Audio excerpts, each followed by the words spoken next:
There are three different types of basic VA loans. The first one is a purchase loan. So purchase loan is exactly what it sounds like. It's just getting a loan to purchase a new house. One key thing on a purchase loan is that it does have to be your primary residence.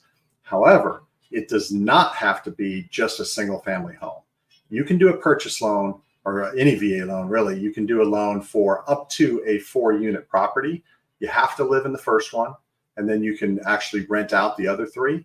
The other 3 units, we can, in certain circumstances, we can use the income from the other 3 units in order to help you qualify for the payment on the entire complex. So 1 to 4 unit houses that you're going to be the primary resident of one of them, you can do a VA purchase. The second thing is a VA interest rate reduction loan, or what we commonly call an IRRRL. So what is an IRRRL? It's just a very fast, streamlined refinance process to get you a lower interest rate on the house that you already own that is currently under a VA loan. So what's that look like? Let's say your interest rate is 6.5% and you bought a house a year ago. The VA puts a couple of criteria on, do you qualify for this reduction in interest rate? The first one is your interest rate, today's interest rate has to be at least 0.5% lower than the interest rate that you have on your house currently. So if you had 6.5%, as long as current market rates were 6%, then you would qualify from the 0.5% standpoint.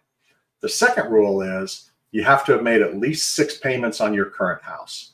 That should be pretty easy, because the third rule is that you can't close on your interest rate reduction loan until 210 days after you made your first payment on the house. So obviously 210 days, it's going to give you plenty of time to make those 6 payments. You'll probably make 7 or maybe even 8.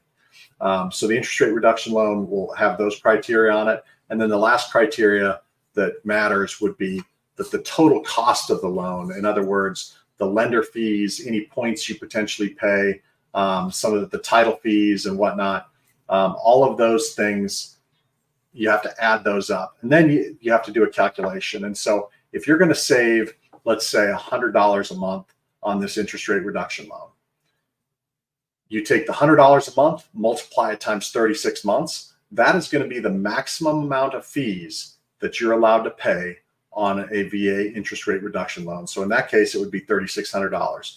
If you don't meet that 36-month recoup, then the loan is illegal. And I will tell you that a lot of times I see customers, they'll text me something they got in the mail that says, hey, you're eligible for a 3% rate on this VA loan. And I look at it and I go, well, I know the market and it isn't anywhere close to 3%. So there's going to be a ton of fees in there. It's not going to make sense. You shouldn't be doing an interest rate reduction loan and adding a massive amount of fees onto the loan balance of your loan. It's just not going to make sense for you. So make sure you're in, especially in an interest rate reduction loan case, that you're talking to somebody who is honest, forthright, and will give you actually good advice on whether something makes sense for you to do an interest rate reduction loan. Don't fall for the mailers. They're probably leading you down a path. They'll tickle your ears with a really, oh, look at this interest rate, I'm at 6.5, and look at this 4% interest rate. It's probably a little bit outside of reality, and so just be very careful with those. The third type of loan that we can do with a VA loan is what would be called a cash out refinance. The only place you cannot do a cash out refinance on a VA loan would be the state of Texas, due to their state constitution and some of the rules that they've put in place. However, every other state, you can do a cash out refinance on your house. So here's what that looks like. So let's say you bought your house, 3-4 years ago, and based on what's happened in the last 3 or 4 years, the value has gone up pretty significantly. You can do a cash out refinance. It's going to be subject to today's interest rates. So maybe that's going to be a little bit higher than what you had 3, 4, 5 years ago, but you can access up to 100% of the appraised value of your property today. So maybe you bought a house for $300,000 4 years ago, and that house could, depending on where it is, I mean, I've seen houses that have gone up, 50% in that period of time. So maybe that house, your loan started at $300,000, you paid it down to $280,000, but now it's worth $450,000. You actually have $170,000 of equity that you could access, and it may very well make sense to access some of that equity in your house in order to potentially pay off. You could have credit cards, you could have student loan debt, You could have kids going to college soon. You could have, I mean, whatever it is, a wedding coming up for one. It doesn't really matter what you're using that money for, but you could access that equity in your house to pay down some of the other debts you have.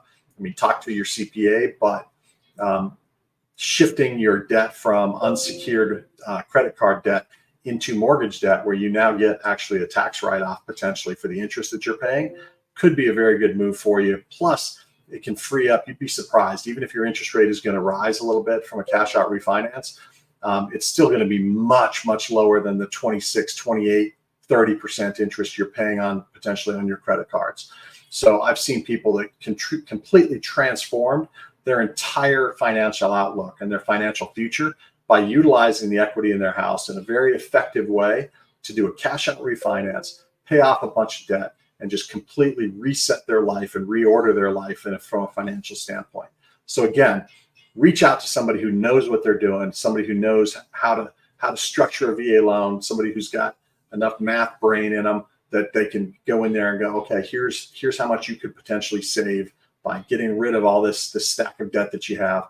You know, in today's market, you know, there's been some reports that have come out in the news recently where the amount of home equity in the United States is at an all-time high. But guess what? The amount of debt in the United States, consumer debt, is also at an all-time high. So what's that tell you? It tells you that you may have the equity in your house that you can use to pay off your consumer debt, reset everything, and get yourself back into a place where things are manageable again. And the VA loan is a perfect way to do it.